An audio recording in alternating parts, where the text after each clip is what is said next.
This is 8-4, angles of elevation and depression.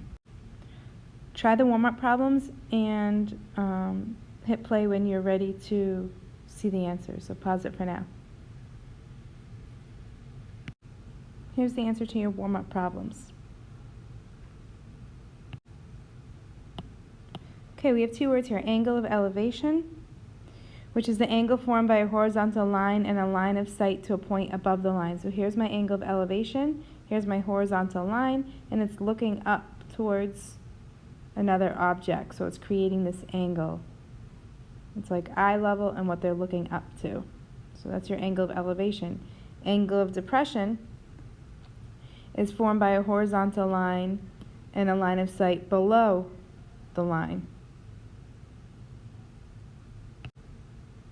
The angle of elevation and depression are congruent angles because they're alternate interior angles. Since the sight lines are parallel, these two angles, angle 1 and angle 2, are alternate interior angles, and therefore they are congruent to each other. Okay, angle 3 is depression. Angle of depression.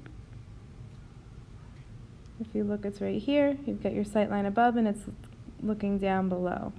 Okay, angle 4 is elevation. Here's your angle for angle 4, and this is your sight line, and so it's looking up above. So this one's elevation.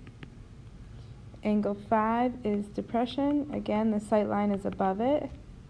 So here's your sight line, and here's angle 5, so it's looking down. So that's depression. And angle 6, you've got your sight line below, and it's looking up. So that's going to be elevation. The Seattle Space Needle casts a 67-meter shadow. The shadow is going to be on the ground, so let's draw that out. That's going to be 67 meters.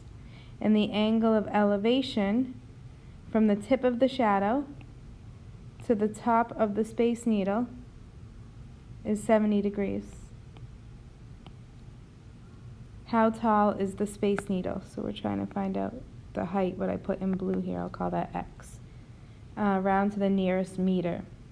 So here's my angle. I have my adjacent, and I'm looking for opposite. So I know I'm going to use tangent of 70 degrees is equal to opposite over adjacent. Put that over 1, cross multiply, so I end up with tan 70 times 67 equals 1x. So I multiply that, and it says round to the nearest meter, so I get 184 meters for the height. You can pause this one if you want to take a minute and try it on your own, and hit play when you're ready. I'll actually explain the problem for you. Drawing a right triangle is going to help you. Okay, so let me draw my right triangle. An air traffic control in an airport sights a plane at an angle of elevation. So if I draw my right triangle, the angle of elevation will be on the bottom looking up, and that angle of elevation is 41 degrees. The pilot reports that the plane's altitude means height, so that would be the height over here, is 4,000 feet. What is the horizontal distance? Horizontal is the bottom, so the horizontal distance, we'll call that x, round to the nearest foot. Again, we have tangent because I've got opposite and I have adjacent right there. So I'm going to do tangent of 41 degrees is equal to opposite 4,000 over adjacent. Cross multiply and I get tan 41. You can put that over 1 if you want. X is equal to 4,000. And then I solve. And it says round to the nearest foot, so I'm going to get 4,601 feet. That's the horizontal distance. So don't stress too much over whether it's angle of elevation or angle of depression, because we know already that they're alternate interior angles. So they're going to be congruent. So you can always just draw a right triangle, and you can put every single time the angle, whether it's a depression or an elevation, you can put that into this position because they're congruent. So even though this one's actually talking about an angle of depression, which would be up here along this line of 52 degrees, they're congruent. So I just need to draw my right triangle, and I can put that in the bottom every time like that. Okay? And this other information they gave us, an ice climber stands at the edge of a crevice that is 115 feet wide. So the base basically is 115 feet wide. And so now I can calculate, oh, what is it asking for? How deep is the crevice at this point? So we are trying to find out x, how deep, the height, how deep it is. Okay, so I'm going to do tan 52 is equal to opposite x over adjacent 115. Cross multiply, I get x equals tan 52 times 115. And that is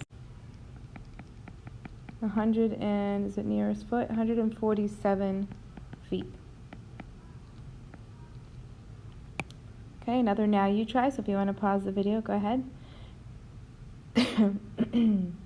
A forest ranger in a 90-foot observation tower sees a fire. So we've got our 90-foot observation tower.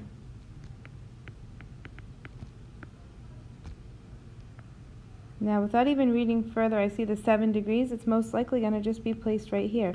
Now, it was an angle of depression, if I read it. But again, 7 degrees would be here, and those are alternate interior angles, so I know that they are congruent. So just sticking with the right triangle might be easier. And they're asking us what is the horizontal distance. So that base piece right there, x, is what we're trying to find. So tan of 7 degrees is equal to opposite, which is 90, over x. So the final answer, once it's rounded, is to the nearest foot, 733 feet. So the distance between, once I calculate using tangent, I would subtract these.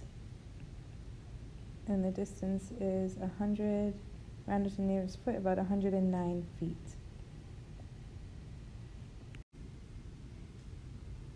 Try the now you try, pause the video, and hit play when you're ready to see the answer. So in my right triangle, I set up my angle of elevation, even though they were both angle of depression. Again, they're congruent angles, so I put them on that bottom.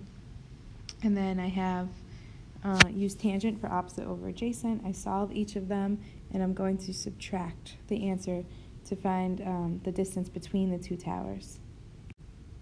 When I subtract them and round them, I get that the difference between the two towers is about 1.9 kilometers apart.